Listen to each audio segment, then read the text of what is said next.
La formation professionnelle, un outil efficace de lutte contre le chômage des jeunes et des femmes au Mali, c'est le thème de la rentrée solennelle 2022-2023 de la formation professionnelle. Ce thème est un message des autorités pour pallier les problèmes d'employabilité des jeunes au Mali.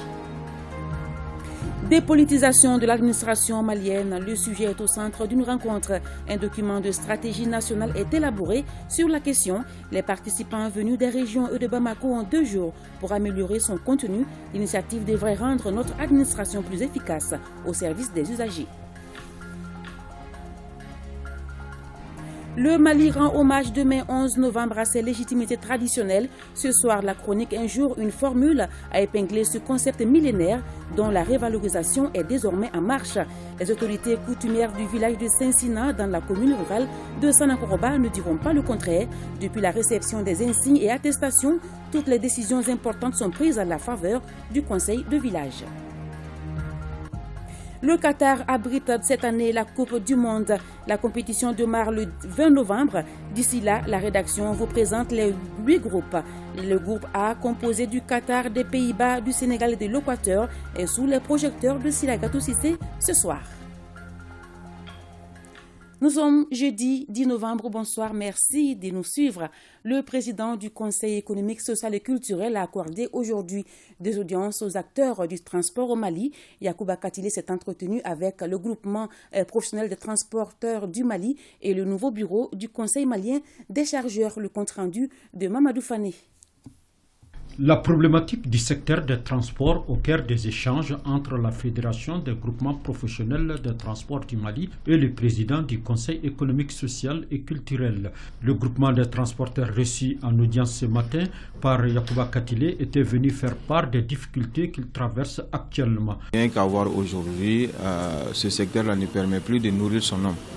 Et nous avons des sociétés qui ont peut-être 50 à 100 véhicules, mais qui peinent à boucler la fin du mois.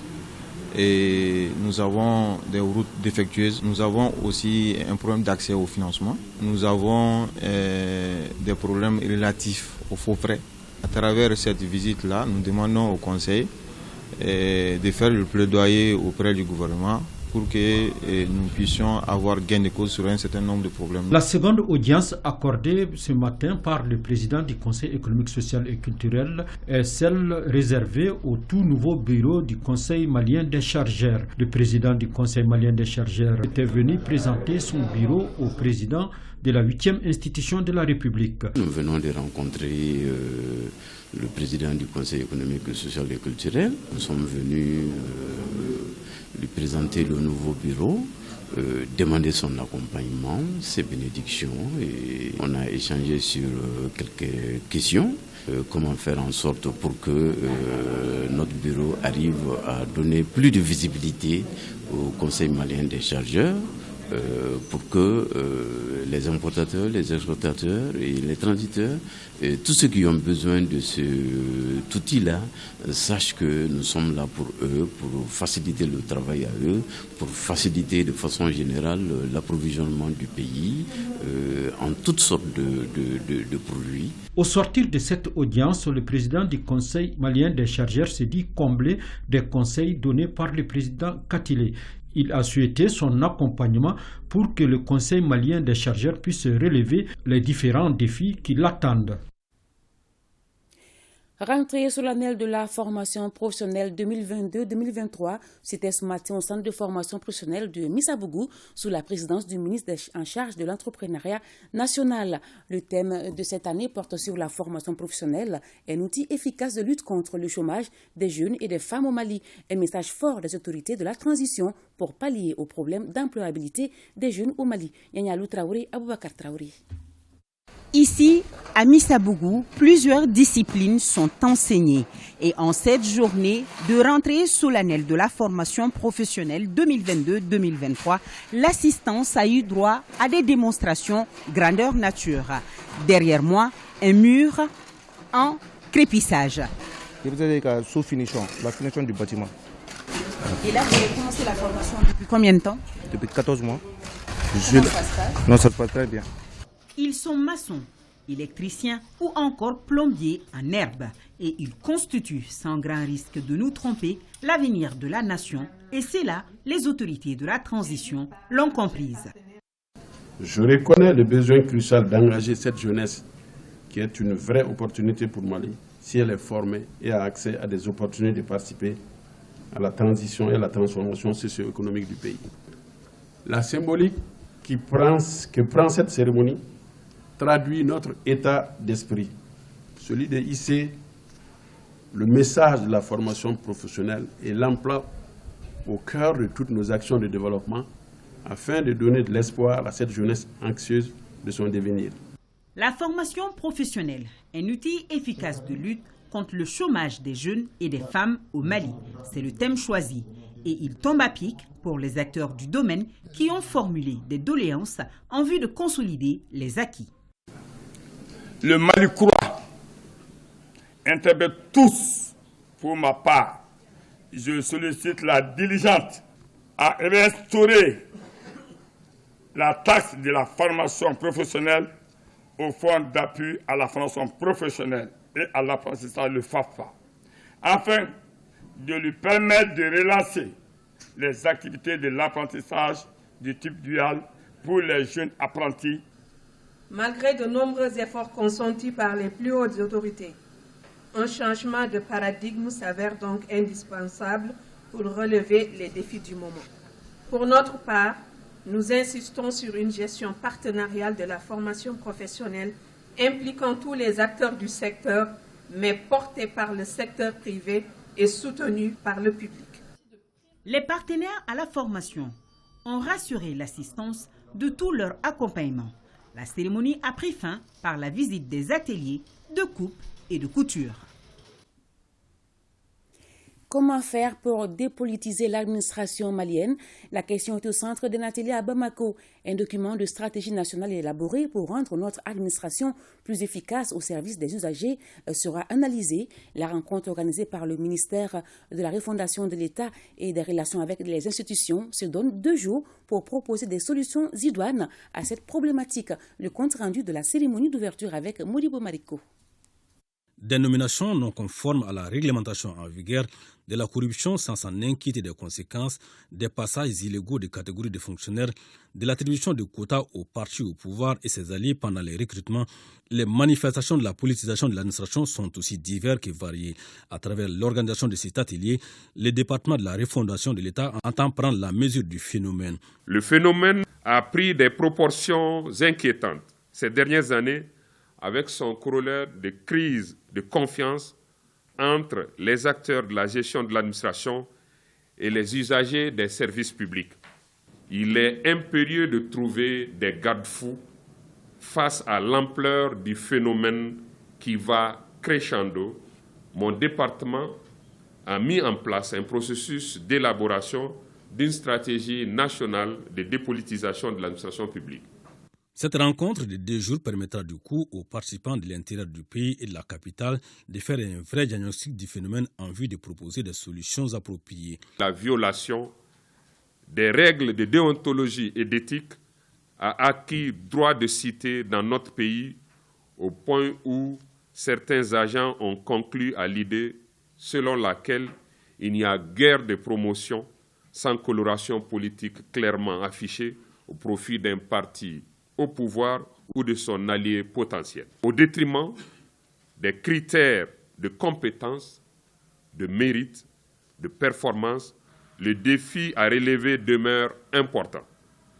Et seule une volonté politique inébranlable permettrait d'inverser la tendance.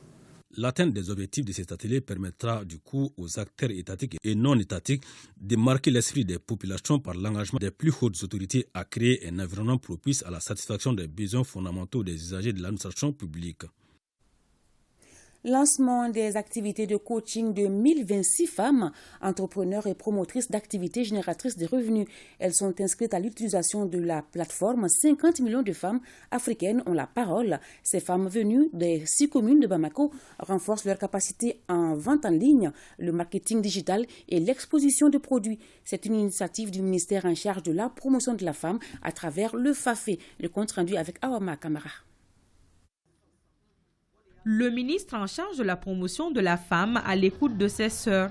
Le cadre est convivial car il s'agit de mettre sur la table les difficultés auxquelles celles-ci sont confrontées, notamment le financement des activités génératrices de revenus.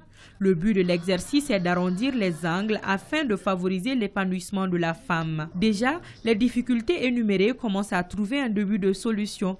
Plus de 1000 femmes seront formées en coaching et le commerce électronique. La première vague de 60 femmes entrepreneurs est lancée.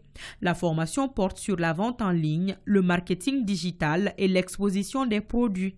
L'initiative est du département en charge de la promotion de la femme à travers le Fonds d'appui à l'autonomisation de la femme et à l'épanouissement de l'enfant.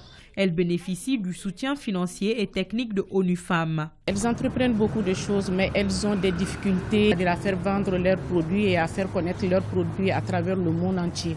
De redynamiser leur entreprise et de les booster un peu sur le monde virtuel surtout. En plus du coaching, les 1026 femmes entrepreneurs et promotrices d'AGR sont initiées à l'utilisation de la plateforme africaine intitulée « 50 millions de femmes africaines ont la parole ». Cette activité s'inscrit dans le cadre des actions d'appui du gouvernement et de ONU Femmes pour faciliter l'accès aux services digitaux pour les entreprises féminines et aussi pour faciliter l'intégration au niveau sous-régional mais aussi mondiale. L'utilisation des technologies de l'information et de la communication permet à ces femmes entrepreneurs de surmonter beaucoup d'obstacles.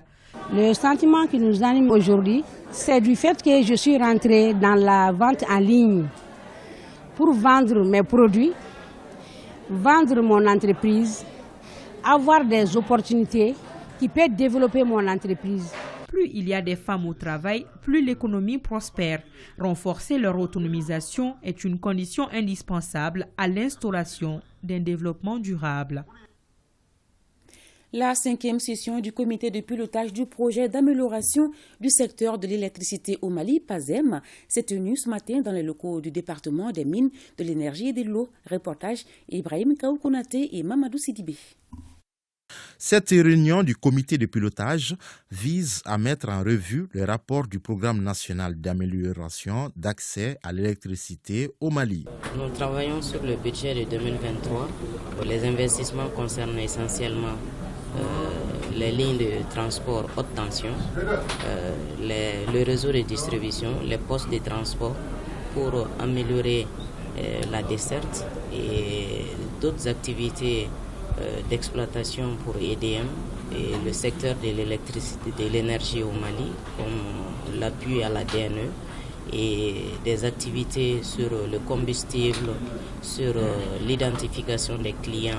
Cette rencontre des acteurs du secteur de l'énergie autour de l'investissement au titre de l'année 2023 est estimée à 19 milliards de francs CFA. Financé par la Banque mondiale. Donc ce projet s'inscrit dans la droite ligne des objectifs que nous visons principalement pour le redressement du secteur de l'électricité, à savoir maîtrise des coûts, mais aussi déploiement d'un plan massif d'investissement pour inverser la tendance du mix énergétique. Aujourd'hui, vous le constaterez, EDM est structurellement déficitaire. Il s'agit de faire des investissements pour que le coût de production de l'électricité baisse et que EDM puisse se retrouver dans les années à venir dans une situation au moins équilibrée. Le ministre de la Sécurité et de la Protection civile a procédé à la remise de matériel d'intervention à la protection civile ce jeudi. Le point avec Fanta Mamaniantao. Financé par le budget national, ces matériels composés de 5 véhicules d'intervention divers, 9 ambulances médicalisées, 4 engins lourds sont offerts par le ministère de la Sécurité et de la Protection civile. Cette action vise à rendre le service de la protection civile plus performant à travers le renforcement de leurs interventions d'urgence.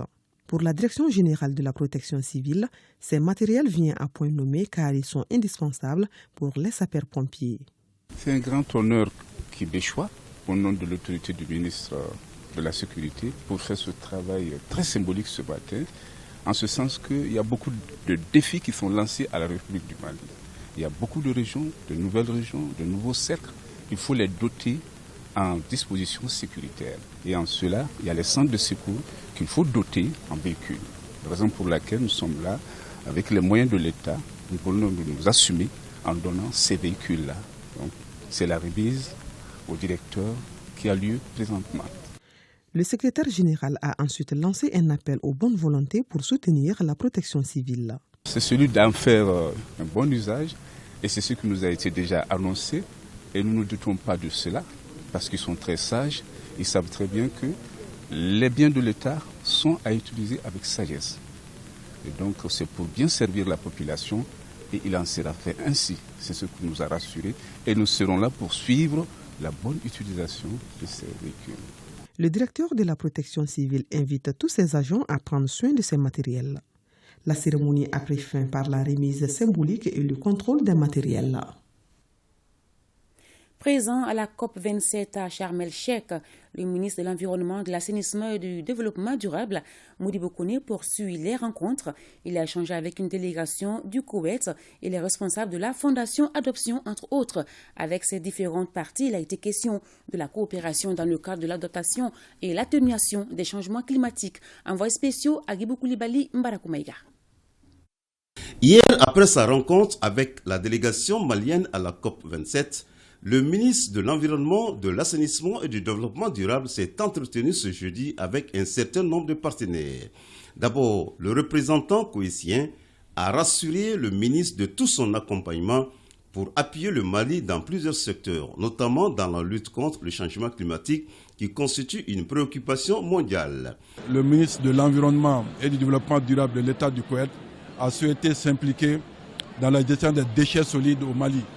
Et à ce niveau, je pense qu'ils attendent simplement que la requête officielle de l'État du Mali, via le ministère des Affaires étrangères et de la coopération internationale, puisse les parvenir. L'État du Koweït est prêt à participer auprès du Mali à la formulation de centrales photovoltaïques et de 50 mégas à l'intérieur de notre pays.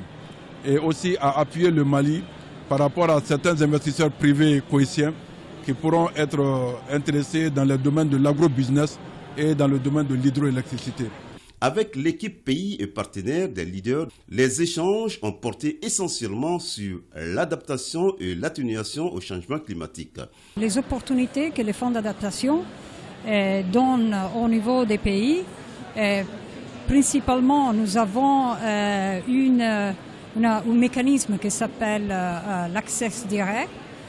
Donc c'est la possibilité du pays de gérer les fonds qui obtiennent par les fonds d'adaptation directement.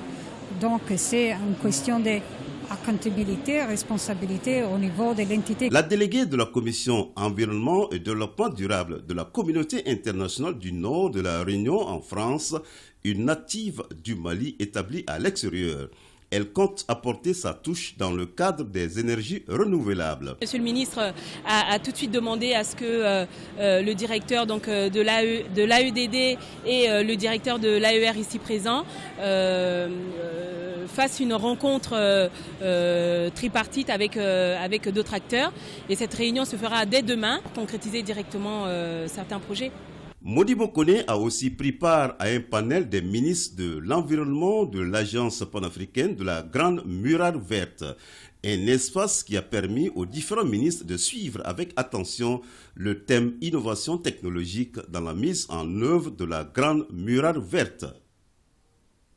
Le centre Zakari Madi Touré, centre africain de prévention des risques professionnels, vient de tenir un colloque sous-régional sur la santé et la sécurité au travail. Le but du colloque est d'informer, de sensibiliser et de former les personnels des caisses de sécurité sociale sur les enjeux du management de la sécurité et la santé au travail. Reportage Fantama Maniantao. Cet événement de 3 jours vise à sensibiliser les inspecteurs et contrôleurs des services de prévention, des caisses de sécurité sociale, les médecins du travail, les ingénieurs, les techniciens du génie civil, des mines et des carrières et autres acteurs impliqués dans la santé et la sécurité au travail sur l'importance de mettre en place un dispositif de management de la sécurité et de la santé au travail. Aussi, il va permettre de les imprégner sur les stratégies de protection des travailleurs contre la COVID-19 en milieu professionnel. Nous avons honnêtement jugé d'organiser ce colloque, c'est pour sensibiliser, c'est pour former et c'est pour conseiller les employés et les employeurs sur la problématique des accidents du travail et des maladies professionnelles. Pour les représentants du ministre de la Santé et du Développement social, des solutions concrètes doivent sortir de cette rencontre qui va accroître sans nul doute les chances de succès dans le domaine de la prévention des risques professionnels.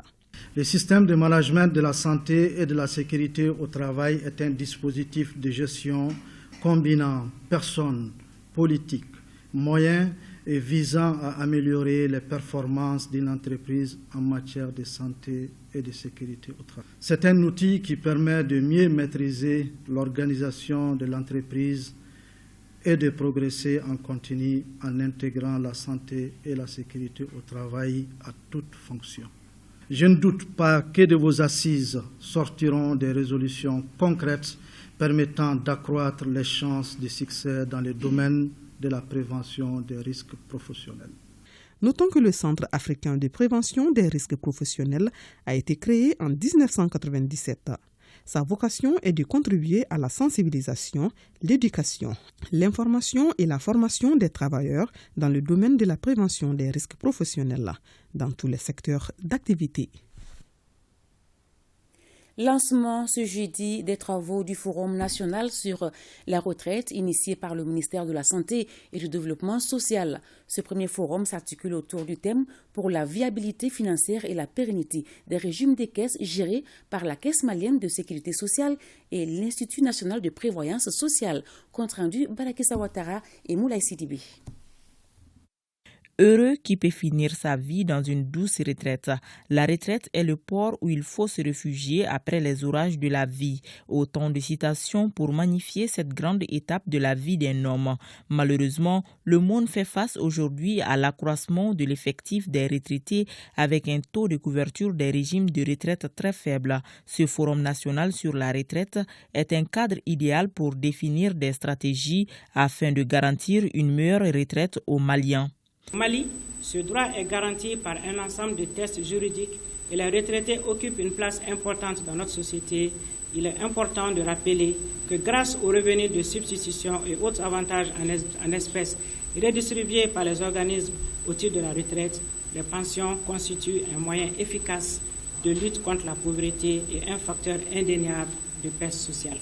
D'ores et déjà, certaines réformes ont été opérées concernant le code des pensions pour conforter la gestion de ce régime de retraite. Pendant plusieurs années, ce modèle par répartition a donné satisfaction et a rassuré. Il n'en demeure pas moins vrai que le poids des contraintes inhérentes à ce système, combiné au phénomène de mondialisation et aux crises financières et économiques, suscite des interrogations et de sérieuses inquiétudes sur l'avenir de nos régimes de pension, de vieillesse, d'invalidité et de décès.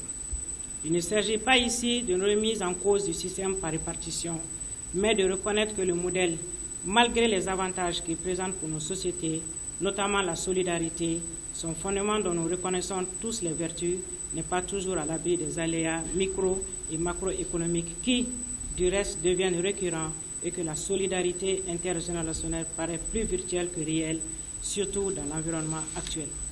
La ministre déléguée auprès du Premier ministre ainsi que le ministre de l'Enseignement supérieur ont tenu à être aux côtés de la ministre dans ce défi. Durant 3 jours, la conférence interafricaine de prévoyance sociale CIPRES, la Caisse malienne de sécurité sociale CMSS et l'Institut national de prévoyance sociale INPS joueront chacun leur partition afin que le Mali puisse continuer à relever les défis de la bonne gouvernance pour une couverture sociale plus étendue et plus équitable de toutes les couches en besoin de protection sociale. Point Covid. Ce 10 novembre 2022, les services de santé ont enregistré 3 cas positifs sur 343 tests réalisés, un patient guéri, 0 décès. Actuellement, 6 personnes sont sous traitement. Pour vous protéger et protéger les autres, suivez les mesures de prévention et faites-vous vacciner.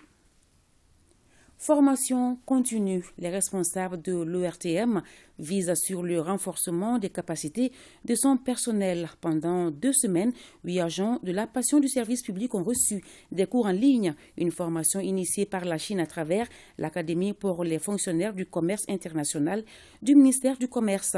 La formation a regroupé 6 pays africains, dont le Mali.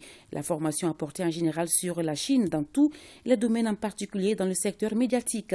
Une session qui permettra aux participants d'être plus performants face à leur mission. Qui sera le champion Mali Finiou 2022 après le Dr Choguel Kokalamaïga? Le processus est lancé ce matin avec les journées textiles du Mali au Palais de la Culture Amadou Ampateba. L'événement se tiendra du 24 au 27 de ce mois sous le thème « Le Servitex, outil d'intégration et de développement des textiles dans la sous-région ». Les journées en question sont initiées par les acteurs des médias et de la culture pour promouvoir le Made in Mali. Mariam Koulibaly. Inspiré d'une volonté de promotion de la culture en général et du textile malien en particulier, les journées textiles Mali Finiou s'éveillent un cadre de labellisation et du consommé malien. La 3e édition qui vient d'être lancée est placée sous le thème « Le Servitex, outil d'intégration et de développement des textiles dans la sous-région ». Cette année, nous avons voulu mettre l'accent sur le Servitex pour montrer ce que le Servitex fait. Parce qu'il y a des étudiants qui quittent d'autres pays, qui viennent apprendre l'industrie textile au niveau du Servitex à Ségou. C'est un centre qui est très important dans le cadre de la valorisation et la transformation du coton. Le programme qui s'étend sur 4 jours sera meublé par des conférences, débats, une foire d'exposition, des soirées traditionnelles, entre autres. Un accent particulier sera mis également sur la culture du boitou, les bois étant communauté invitée d'honneur. Cette activité est d'une importance capitale. Sa particularité est de permettre à toutes les couches socio-économiques et culturelles de notre pays de se retrouver autour d'un secteur qui représente le moteur économique de notre pays. C'est un artisan et non moins président de l'Assemblée permanente des chambres de métiers, APCMM, qui est désigné comme le parrain de l'événement. On dit Mali Finiou, la promotion des textiles maliens, c'est de montrer la valeur des tissus maliens, c'est de faire la promotion de nos produits. En faisant cette promotion, il y a beaucoup de métiers qui rentrent en ligne de compte. Ces journées textiles du Mali seront sanctionnées par la désignation du champion Mali Finiou 2022 en vue de vivifier le port de nos tenues traditionnelles. C'est demain que s'ouvre la journée nationale des légitimités traditionnelles. Le grand sérine de Dakar, son Excellence Papa Ibrahim Diagne, est l'invité d'honneur. Il a saisi l'occasion pour magnifier les relations entre le Sénégal et le Mali, 2 pays ayant en commun 2 symboles de l'État, à savoir les mêmes couleurs nationales et la même devise. Reportage Alpha Maïga. Le ministre de l'Artisanat, de la Culture, de l'Industrie hôtelière et du Tourisme chez le Grand Sering entendait là le patriarche de Dakar au Sénégal.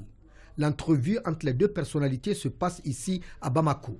La rencontre d'échange s'inscrit dans le cadre de la tenue de la Journée nationale des légitimités traditionnelles. L'hôte du ministre Andogoli Guindo est l'invité d'honneur de cette première initiative du président de la transition, le colonel Assimi Goïta. C'est un honneur pour moi. Quand on honore un chef traditionnel au Mali, on l'a honoré au Sénégal, on l'a honoré au Burkina, on l'a honoré en Côte d'Ivoire, on l'a honoré dans toute l'Afrique. Nous lui félicitons infiniment, que nous le soutenons avec fierté, parce qu'il a une considération particulière au niveau de la chefferie africaine. Le ministre de la Culture se dit être honoré et ne point être surpris par la présence de l'invité de marque. Aujourd'hui, le Sénégal et le Mali partagent la même vision. 2 pays, les mêmes couleurs de drapeau national et la même devise, à savoir un peuple, un but, une foi. Des mots qui ne font qu'honorer l'invité d'honneur. Un peuple très fier, un peuple digne, un peuple reconnaissant. En attendant, Les regards sont tournés vers le CICB pour la tenue de ce grand rendez-vous des légitimités traditionnelles. Partons maintenant dans le village de Saint-Sinan, commune rurale de Sanankoroba. Dans le village, c'est désormais le vivre ensemble qui est le maître mot depuis le retour à l'autorité traditionnelle. Pour preuve, toutes les décisions importantes sont prises à la faveur du conseil du village avec la participation des autorités politiques et administratives de la localité. Focus sur le village de Saint-Sinan avec nos envoyés spéciaux Tamsil Diabaté et Toumani Diabaté. Le Mali, berceau des grands empires, fort de cette réalité historique, le moment est donc venu d'interroger le passé sur le rôle et la place des chefferies traditionnelles dans la gestion de la cité. Et la réponse du président Goïta est de faire de la gouvernance traditionnelle une réalité, donner aux chefs traditionnels ce qui leur appartient pour un Mali refondé. Les valeurs que vous défendez sont bien celles sur lesquelles repose notre nation, à savoir les usages et les coutumes qui sont par nature marqués du sceau de la continuité. Voilà une des raisons toutes simples qui accréditent votre légitimité sociale.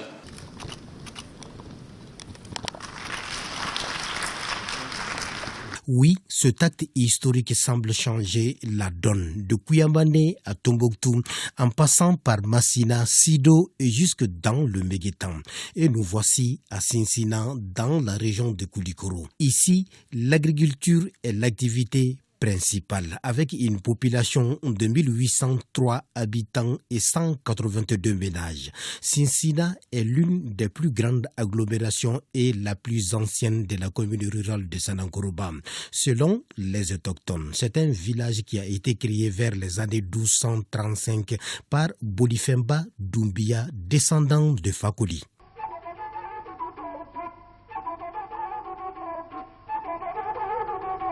À Saint-Sinan, le signe annonciateur de retour de l'autorité des légitimités traditionnelles est visible par le fait que le drapeau symbole de l'État flotte devant le vestibule du 27e chef de village.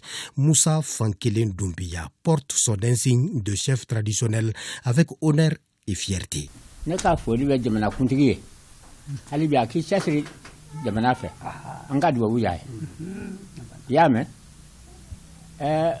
Et c'est pourquoi d'ailleurs, à cette occasion, il n'y a personne sous l'arbre à palabres du village. Tous les conseillers se dirigent vers le vestibule.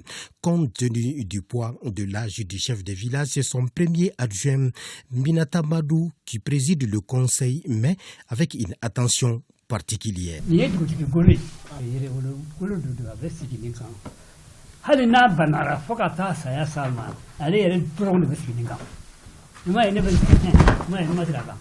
La collaboration entre la chefferie et les autorités politiques et administratives s'est renforcée, d'où la présence du maire de la commune rurale de Sanankoroba au conseil du village. Et le maire vient annoncer la bonne nouvelle à la chefferie. Ni ya nye ya bi an na kun de we kana ira dugutigi la ka fo aka dugu muso u tun bɛ nakɔ ko kasi min na ko ala ye a nɔgɔya ani a jiko tile fila in bɛɛ baara bɛna daminɛ. À l'issue de cette rencontre, autorités politiques et coutumières ont tenu à saluer et remercier les autorités de la transition pour avoir honoré les légitimités traditionnelles. Ça a conscientisé tout le monde, et le chef de village et les villageois, et même nous les élus. Parce que nos premières autorités, c'est les chefs de village. Et nous, on est obligés de travailler avec les chefs de village. Surtout le village de Saint-Sinan. Eh ben, c'est un village déjà engagé sur nos us et coutumes.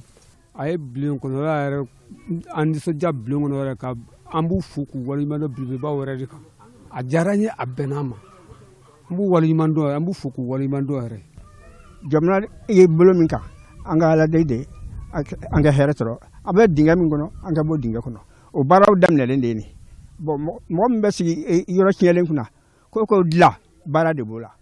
Justement, après le conseil du village, le premier adjoint au chef de village vient rendre compte dans la plus grande courtoisie mandingue.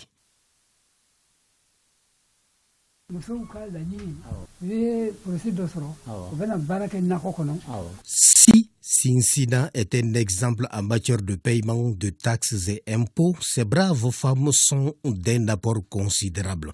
C'est pourquoi le financement d'un projet de maraîchage pour les femmes de Sinsina à la demande des légitimités traditionnelles est accueilli avec une joie immense.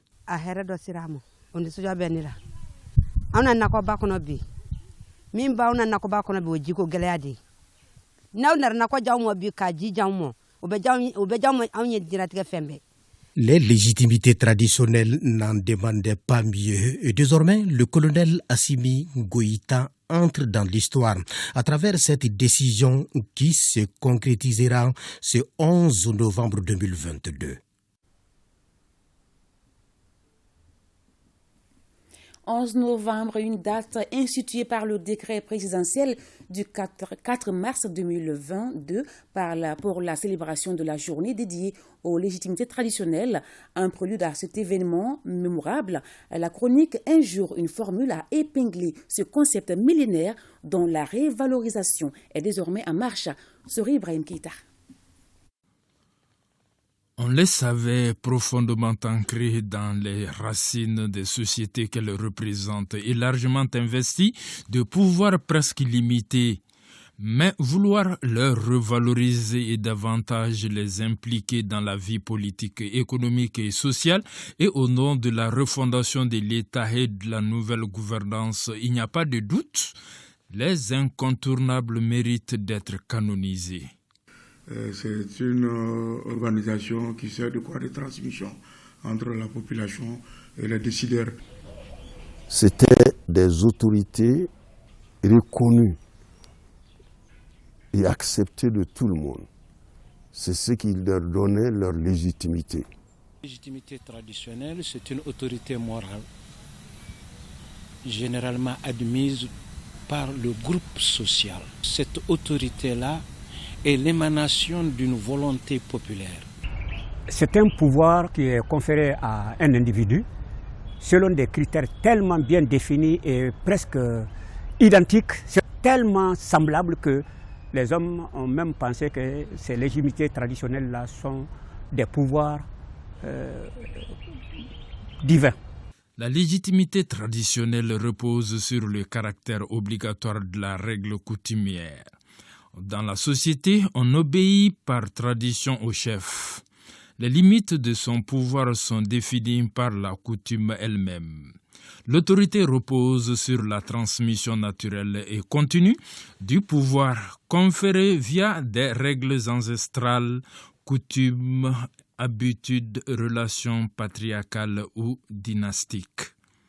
Des théoriciens comme Max Weber ont dénombré 3 types de légitimité: la légitimité traditionnelle, la légitimité charismatique et la légitimité légale ou rationnelle. Que ce soit un chef de village, il peut être le descendant de l'ancêtre éponyme. Il peut être le représentant de la volonté clairement exprimée du groupe de mettre celui-là à la tête du groupe. Il peut être le représentant du culte qui justifie d'une certaine connaissance et surtout d'un certain nombre de qualités morales qui font que lui-même il devient une autorité en la matière. Quand une autorité traditionnelle parle, on ne conteste pas. Mais je pense que quand on dit légitimité traditionnelle, ça veut dire que vous venez de loin et vous êtes quelqu'un qui est ancré dans notre société. Il y a quelqu'un qui est respecté, qui est reconnu, et quand il parle, tout le monde se met au rang. Ils ont presque tout le pouvoir sur ses semblables, parce qu'ils ont la confiance de tous ceux qui vivent sous le même toit que lui. Le chef de village, il est celui qui règle tous les problèmes. Parce que tout problème porté au niveau du vestibule du chef de village est examinés et réglés à ce niveau. Ils sont reconnus au niveau de la base, au niveau des populations, au niveau des quartiers, au niveau de nos mosquées, au niveau de nos églises. Bon, quand vous voyez, il fallait tout simplement un encadrement. Et cet encadrement est parti du président de la République qui les a octroyé des insignes, des attestations. Et c'est une grande reconnaissance. Cette action de reconnaissance, d'abord veut dire quoi? Il faut que ces chefs de village qui sont maintenant officiellement reconnus reprennent le pouvoir en main.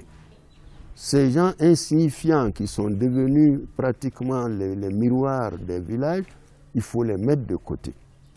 Il faut que ces chefs traditionnels-là soient mis à l'abri du besoin. Il faut qu'ils soient protégés. Il faut qu'ils aient la force publique à leur disposition. Il faut qu'ils aient une formation solide aujourd'hui par rapport à la loi. Parce que la légitimité et la légalité viennent de se rencontrer. Tout ce que je crains, une fois qu'il y a la valeur, une fois qu'il y a le prestige, les hommes ont tendance à se mêler dans cette histoire. Comme tout phénomène de l'ère contemporaine, les légitimités traditionnelles ont leur côté, équation à plusieurs inconnus. Mais une seule constante, nous sommes tous devenus plus que Thomas d'Aquin. On croit à peine même ce qu'on voit. Sport football, la Coupe du Monde Qatar 2022 débute le 20 novembre, donc dans 10 jours. La rédaction vous propose une série de présentations des 8 groupes. Ce soir, le groupe A est à l'honneur avec le Qatar, les Pays-Bas, le Sénégal et l'Équateur. Un groupe relativement équilibré où toutes les équipes partent à chance égale en vue des 8e de finale, nous dit Silagatou Sissi. Pour sa première participation à une phase finale de Coupe du Monde, le Qatar, pays organisateur, sera poussé par tout un peuple. Les joueurs de l'équipe nationale qatari évoluent tous au pays dans les clubs phares. Ils se connaissent du bout des doigts. La moyenne d'âge est de 32 ans. Depuis 3 ans, les Qataris se sont préparés dans les compétitions sous-régionales et continentales. La star de l'équipe est l'attaquant Al-Mouez Ali. Les Pays-Bas disputeront leur 11e Coupe du Monde marquée par 3 finales perdues, 74, 78 et 2010. Le sélectionneur Louis van Gaal a une équipe étoffée autour du capitaine Virgil van Dijk, Frankie de Jong, Danny Blind et Memphis Depay, le meilleur buteur hollandais en activité avec 42 buts. Le Sénégal débarque au Qatar dans la peau de champion d'Afrique, donc un adversaire à prendre au sérieux jusqu'au bout. La star de l'équipe, Sadio Mané, blessé avec son club le Bayern Munich, vit une course contre la montre avant le mondial. Les Lions de la Teranga joueront leur 3e Coupe du Monde après 2002 et 2018. La meilleure performance du Sénégal reste le quart de finale en 2002. L'Équateur va honorer sa 4e Coupe du Monde, dont un 8e de finale en 2006. Absent en 2018, les Équatoriens, sous l'impulsion de l'attaquant et capitaine Ener Valencia de Fenerbahçe, 33 ans, ont eu de l'appétit. Le groupe équatorien est un mélange d'anciens et de jeunes formant une osmose. L'Équateur aura l'honneur d'ouvrir le bal face au Qatar dans une ambiance festive. Fin de cette édition. Retrouvez demain 20h Ibrahima Traoré. Merci à tous, singulièrement à toutes les légitimités traditionnelles qui nous suivent en ce moment. Bonne fête à vous.